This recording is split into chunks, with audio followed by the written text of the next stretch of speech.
আসসালামু আলাইকুম। জেএফএক্স স্টুডিওতে আপনাদের সবাইকে স্বাগতম। আশা করি সবাই ভালো আছেন। আজকের ক্লাসে আমরা দেখব একটি ইফেক্ট, যে ফটোশপে আপনি এই ধরনের ইফেক্ট কিভাবে করতে পারেন এবং এগুলো ব্যবহার করে আপনি আপনার ডিজাইন স্কিলকে কিভাবে আরও বেশি নেক্সট লেভেলে নিয়ে যেতে পারেন। তো এই ধরনের সিম্পল জিনিসগুলো আমরা অনেকেই জানি না যে কিভাবে এই ইফেক্টগুলো ব্যবহার করতে হয় ফটোতে। তো আপনি চাইলে কীভাবে এই ইফেক্ট ব্যবহার করতে পারেন সেটা হচ্ছে আজকে আমরা দেখব। তো প্রথমত হচ্ছে আমি এখান থেকে ফটোশপে চলে যাচ্ছি। ফটোশপে আসার পর আমি হচ্ছে এখান থেকে একটা সাইজ নিব।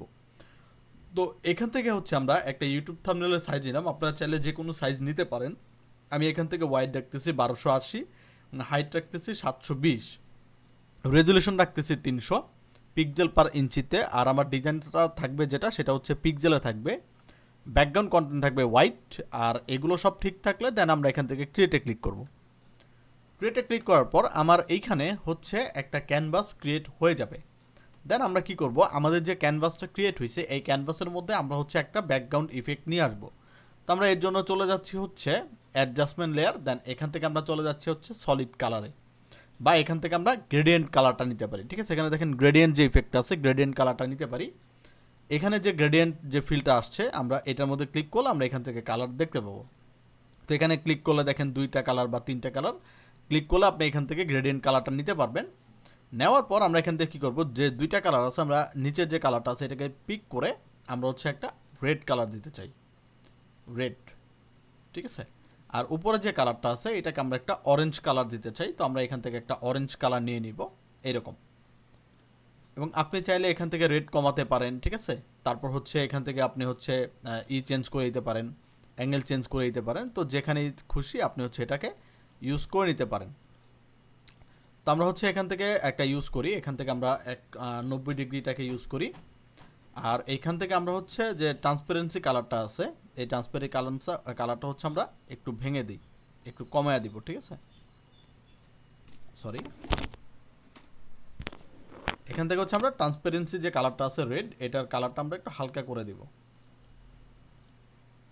এই। বা আপনি চাইলে একটা কালারও রাখতে পারেন। ঠিক আছে, এই কালারটাকে ফেলে দিয়ে আপনি জাস্ট হচ্ছে একটা কালারও রাখতে পারেন। অথবা ধরেন এখান থেকে যদি আমরা ট্রান্সপারেন্সি কালারটা না করি, এখান থেকে রিভার্স আছে বা ডিটার্স আছে। ঠিক আছে, আপনি যেটা খুশি এখান থেকে হচ্ছে করে নিতে পারেন। অথবা আপনি চাইলে একটা কালারও নিতে পারেন। এখান থেকে অ্যাডজাস্টমেন্ট লেয়ার, সলিড কালার, দেন এখান থেকে আপনি যে কোনো একটা কালার এখান থেকে পিক করে নিতে পারেন। ধরুন আমরা এই কালারটা রাখছি। তো এখন আপনি চাইলে গ্রেডিয়েন্ট ইফেক্টও রাখতে পারেন, আবার আপনি চাইলে কিন্তু সলিড কালারও রাখতে পারেন, যেটা আপনার কাছে বেটার মনে হয়। তো আমরা এখান থেকে কী করছি, একটা সলিড কালার নিয়েছি। দেন ফাইল থেকে প্লেস এমবেডেড, আমরা একটা ছবিকে নিয়ে আসি, যে ছবিটা হচ্ছে পিএনজি। দেখেন আমাদের এখানে একটা ছবি আছে প্লেয়ারের, এবং এই প্লেয়ারের ছবিটা হচ্ছে কি পিএনজিতে আছে।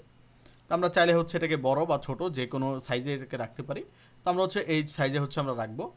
রাখার পর আমরা এখান থেকে কী করবো, এই যে এখানে দেখেন মার্কিউ টুল আছে, এটাকে বলা হয় রেক্টেঙ্গেল মার্কিউ টুল। আমরা হচ্ছে এখান থেকে রেক্টেঙ্গেল মার্কিউ টুলটা নিব। আর ছবিটাকে আমরা জুম করবো, জুম করে এই যে ড্রেসের যে অংশটা আছে আমরা এইখান থেকে ধরে চিকন করে, ঠিক আছে, একবারে চিকন করে আমরা হচ্ছে একটা এটা নিব, অংশটা নিব। এই অংশটা নেওয়ার পর আমি জাস্ট কন্ট্রোল জে প্রেস করব, তাহলে আমার ওই অংশটা কপি হয়ে যাবে। এই যে দেখেন উপরের লেয়ারে কপি হয়ে গেছে। দেন আমরা এখান থেকে মুভ টুল নিব, অ্যান্ড হচ্ছে কন্ট্রোল টি প্রেস করবো, তাহলে দেখবেন ওই অংশটা আপনার কন্ট্রোল টি মানে ট্রান্সফর্ম হয়ে গেছে। দেন আপনি এখান থেকে শিফট চাপ দিয়ে ধরে এই পাশের যে বাটনটা আছে বা এই পাশের যে অ্যাঙ্গেলটা আছে এটাকে ক্লিক করে আপনি বাইরের দিকে টান দিবেন, আবার এই অংশটাকে ধরে বাইরের দিকে টান দিবেন। বাট এখানে দেখেন আমার এই যে নিচের অংশটা কিন্তু ফাঁকা রয়ে গেছে, তার মানে আমরা যে মার্কিউ টুলটা নিয়েছিলাম সেই মার্কিউ টুলটা আমাদের এক্স্যাক্ট হয় নাই, মানে এটা বাইরে চলে গেছে। তো আমার মার্কিউ টুল থাকবে হচ্ছে এই পর্যন্ত, মানে কোনো অংশ বাইরে যাবে না। চিকন করে আমরা একটা অংশ নিব। এই কন্ট্রোল জে দিয়ে আমরা হচ্ছে কপি করবো, এই লেয়ারটাকে আমরা ডিলিট করে দিই। এই কন্ট্রোল জে দিয়ে আমরা কপি করব, দেন কন্ট্রোল টি প্রেস করব এবং শিফট চাপ দিয়ে ধরে আমরা এটাকে বড় করে দিব। এখন দেখেন কোনো অংশ কিন্তু আমার বাইরে বা ফাঁকা যায় নাই।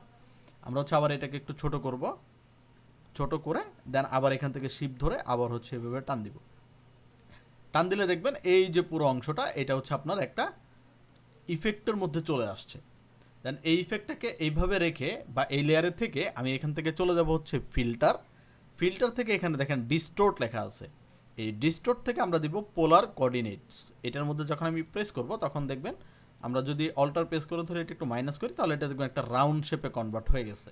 দেন আমরা এখান থেকে ওকেতে প্রেস করব, তাহলে দেখবেন এটা রাউন্ড হয়ে গেছে। দেন কন্ট্রোল টি প্রেস করব, এইটাকে আমরা একটু ঘুরে দিই, শিপ ধরে আমরা এটাকে একটু ঘুরে দিব এই। দেন এটাকে আমরা একটু চ্যাপটা করে দিব, শিফট প্রেস করে ধরে আমরা এটাকে একটু চ্যাপটা করে দিব। চ্যাপটা করে আমরা এটাকে যে কোনো একটা পজিশনে রাখার ট্রাই করব। যে আমরা ধরেন এখানে একটা পজিশনে রাখলাম, যে ধরেন আমরা আরেকটু বড় করে নেই, এই আমরা ধরেন এই পজিশনে এটাকে রাখতে চাচ্ছি এবং এইটা থাকবে হচ্ছে ছবির নিচের লেয়ারে। ঠিক আছে, আমি ধরেন এই পজিশনে রাখতে চাচ্ছি, বা আপনি যে পজিশনে রাখতে চান সেই পজিশনে আপনি এখান থেকে রাখতে পারেন। তো রাখার পর দেখেন এইখান থেকে কিন্তু অনেক অংশ বেরিয়ে আসছে, আবার এখান থেকে অনেক অংশ বেরিয়ে আসে। তো আমি এটাকে কী করতে পারি, এইটাকে বা এই লেয়ারটাকে ধরে আমরা এইখান থেকে নিতে পারি। এই দেখেন এখানে ইরেজার টুল আছে, এই ইরেজার টুলটা হচ্ছে আমরা নিতে পারি। এখান থেকে ইরেজার টুল নিব, নেওয়ার পর ব্রাশটাকে আমরা ছোট করব, ছোট করার পর এইখান থেকে আমরা জাস্ট এইটাকে কেটে দিব। এই এক দুইবার ক্লিক করলে দেখবেন আপনার ওইটার সাথে ম্যাচিং হয়ে গেছে। এবং এই দুইটাকে সিলেক্ট করে ধরে আমরা হচ্ছে এটাকে একটা মিডল পয়েন্টে নিয়ে আসি। চাইলে আর একটু ছোট করতে পারেন আপনি, এই ঠিক আছে। এটাকে ধরেন আমরা এখানে রাখলাম। এখন আপনি আরেকটু কাজ করতে পারেন, যেমন এই যে পাটা আছে, আপনি চাচ্ছেন যে এই পাটা জানি এটার ভিতরে থাকে, আপনার যে শেপটা আছে এটার ভিতরে থাকে, আর এই বাকি যা আছে এটা জানি উপরেই থাকে। আমরা চাইলে ছবিটাকে আরেকটু বড় করতে পারি, শুধু ছবি, ঠিক আছে, শুধু ম্যানের যে ছবিটা আছে এটাকে আমরা কন্ট্রোল টি দিয়ে আরেকটু বড় করে দিই যাতে এটা বাইরে চলে যায়। এই যে দেখেন, মানে হাতটাকে আমরা বাইরে দিলাম। তো এটা কাটার আবার একই সেম প্রসেস, ঠিক আছে। আপনার হচ্ছে শেপের লেয়ারে এসে এখান থেকে আবার ইরেজার টুল দেন, আপনি হচ্ছে এটাকে কেটে দেন, এই অংশটুকুকে আপনি এক্সট্রা যে অংশ আছে এটা কেটে দেন। এখন আপনি চাচ্ছেন যে এই পাটা জানি শেপের পিছনে থাকে আর এই শেপটা জানি পিছনে উপরে থাকে, তাহলে কিন্তু হবে।